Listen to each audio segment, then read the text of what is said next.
Don't. Can you let my neck go, please? What? Don't move. I'm not. I'm gonna put you to sleep, bro. Either that, I'm gonna break your arm if you try to move. Me and my dad were coming back from running an errand, and I think that burglar had been like staking out our house or something. You know, when we showed up, he was in my dad's house. My dad didn't notice that he was inside the house. As my dad came back outside, he tried to jump out the back window, and I happened to be in the backyard. And so that's when I ran into him, but I didn't notice that the window was open. I just assumed that he was either somebody that was on drugs and that was lost, or that he actually had considered breaking into our house, but he hadn't done it yet. He said he was running from a dog and if he could go out through the back, so I was like, yeah, go ahead, man. And so he jumped through the back fence, and then like a minute later, I noticed that he had actually already been inside the house and made a mess in there, and I didn't know if he had hurt my dad or anything, so I jumped the fence, chased him through the alley for about a block, finally caught up to him. He turned around and faced me, and at that point, I wasn't sure if he was gonna have a weapon or a gun or he was just ready to like fight me. But I think he was so gassed out that he didn't want to fight, so he just wanted to kind of talk about it. And so I grabbed him by the shirt and I was like, hey man, let's go talk to my dad and let's find out exactly what happened. I took him back to my dad. My dad had no idea what was going on. And I said, hey dad, I think this guy just broke into your house. We checked out the window, and sure enough, he had messed up the window and made a mess in the house. Finally, my dad asked him, like, well, how old are you, man? And the kid was like, well, I'm 21 years old. And then that's when my dad was like, well, you're gonna have to go to jail, dude. And that's when he lost his temper and just started going crazy. And I was able to control him using the jiu-jitsu that I trained, that I learned from Barrett, you know? So thank God for that. I was able to keep calm about it. I don't know how it happened, but immediately I came here. I grabbed him by the arm here, and he fell on his face, but he kind of came to his side. And so I came to this position here. I told him to stop moving or I was gonna break his arm.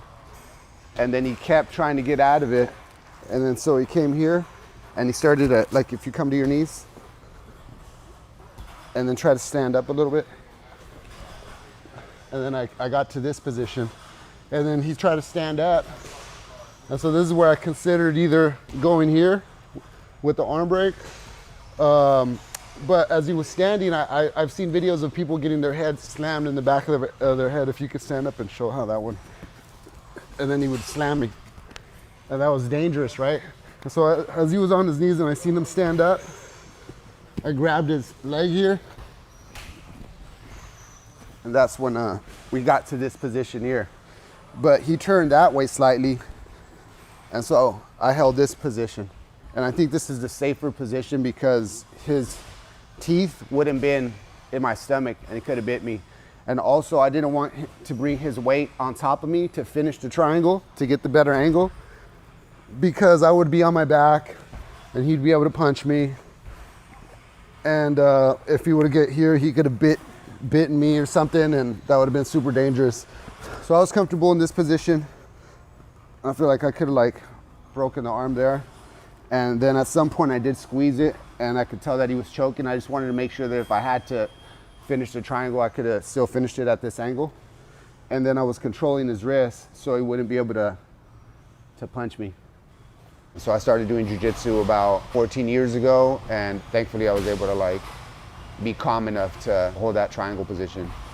So the neighbor filmed it, and then I was like, oh dude, did you get that? And he's like, yeah. And I was like, send it to me, because I want to post it on my Instagram. I didn't really think much about it, but I love to record all my matches, and this one just happened to be out in public.